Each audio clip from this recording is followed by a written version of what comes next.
Welcome to I Just Watched. I'm Joseph. We're about to discuss Napoleon, directed by Ridley Scott, starring Joaquin Phoenix as Napoleon Bonaparte. Let's jump into it. Spoiler warning if you haven't seen the movie, but jumping into it, it's Ridley Scott, dude. It's one of the top tier, arguably one of the best or greatest directors of our time. Boy's been killing it, right? Let's be honest. That being said, there is also a bit of weight attached. So when something comes out, there's a little bit more prying eyes, there's a little bit more, the higher standard, so to speak. Technically speaking, this movie checks all the boxes. Visually, sound design. The actor, everyone in it kills it. Vanessa, Kirby, Joaquin Phoenix. Although I am peeved at the fact that there was no attempt at a French accent whatsoever. I don't even remember there being much French spoken in this movie, let alone an accent. It's just Joaquin Phoenix speaking. Don't get me wrong, there's moments when you can see that complex shine out. Because, yeah, if you look it up, Napoleon was like average height. Technically wasn't short. But it's those fits, those tantrums, those lashing out, the loss of control.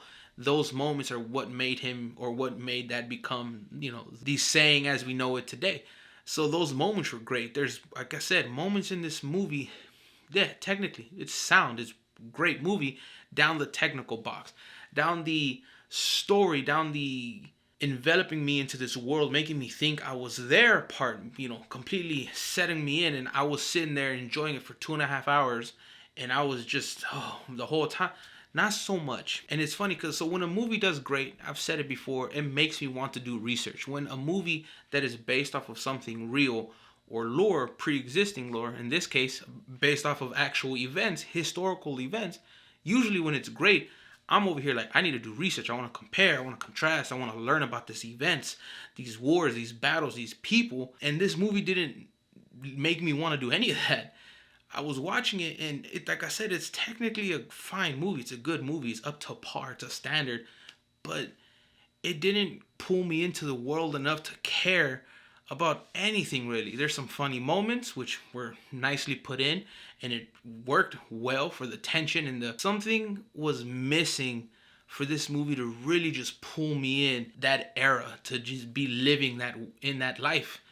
And movies do that for me consistently. That's why I love movies in general, because for an hour and a half, 2 hours, 3 hours, whatever the length of the movie, they do that for me. They pull me in, and I'm in that world for the time that this movie is running. Nothing else matters. I'm living those stakes, and that really is what drives my passion for movies and entertainment shows and such. And that's what makes me do research. That's what makes me want to do those things. This one was missing that.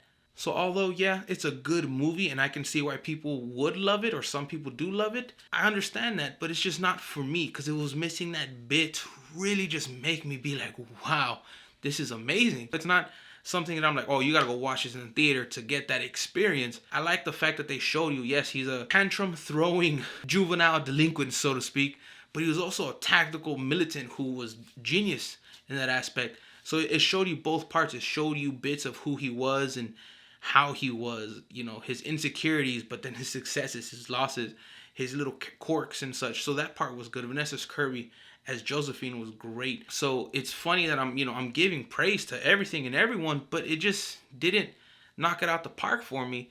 It was a good movie, but because of who's attached to it, because of the historical events, because the director, I kind of was hoping for, more.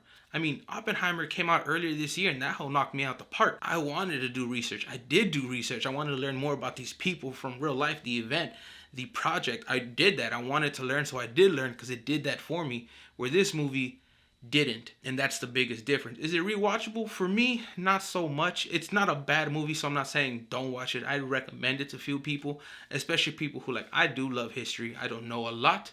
I'm gradually learning more. If you're a history person, I think you'll enjoy it, because it shows you these historical events, and I feel like it floods through a lot. It just kind of pushes through or runs through a lot, and I compare it to Oppenheimer because it came out the same year, this year, where that one had, I feel like, more material that was presented, much more information, and it did it in a pace that made me care, made me learn and want more, where this one was like, this happened, this happened, this happened, this happened, this happened, he died.